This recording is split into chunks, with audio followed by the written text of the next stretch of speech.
How did you learn to tap into your instincts more? By fucking up my life, by ignoring them. Because you don't wake up in the morning and go, "You know what I'm gonna do today? I'm gonna just screw up my life. I think I'm gonna, cheat on somebody and drink too much and be just a jerk to my kids. I'm gonna screw off at work so that I get fired. That's what I'm gonna do." No, what happens is you start to make small decisions that are not aligned with the deeper type of vision that you have for the kind of person you want to be. And you don't even have to write out what kind of person you want to be. You know when you are not doing something that is aligned with your values because it feels off. And for me, I can see there were just so many things about my life that were off. And a lot of them were not my fault.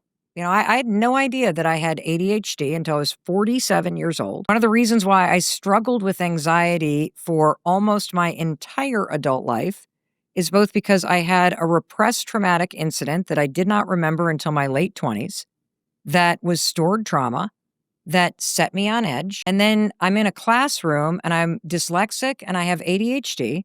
And I am part of what they call the lost generation of women because they only studied ADHD and ADD in boys in the 1970s. And boys and girls experience ADHD and ADD and dyslexia at the exact same rates. And when little boys have these neurodivergent or learning style differences or, all the various things that can happen in the development of a human brain, they present very differently than girls. But when you have to direct your attention and focus at something you're not good at, it drains the mental fuel. You get fidgety. You can't, and so you get labeled a problem.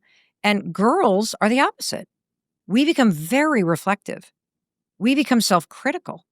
We start to withdraw. And do you know the number one symptom that rises to the surface when you have somebody that has a neurodivergent brain or that has any kind of focus or attention, like style issues or, developmental issues? Anxiety. Because you are having to walk into a situation every single day where you are not certain about what's going to happen, but you cannot do what all these other kids can do. And so there is an entire generation of women that were diagnosed with anxiety in their teenage years and their 20s when the actual issue was ADHD or dyslexia.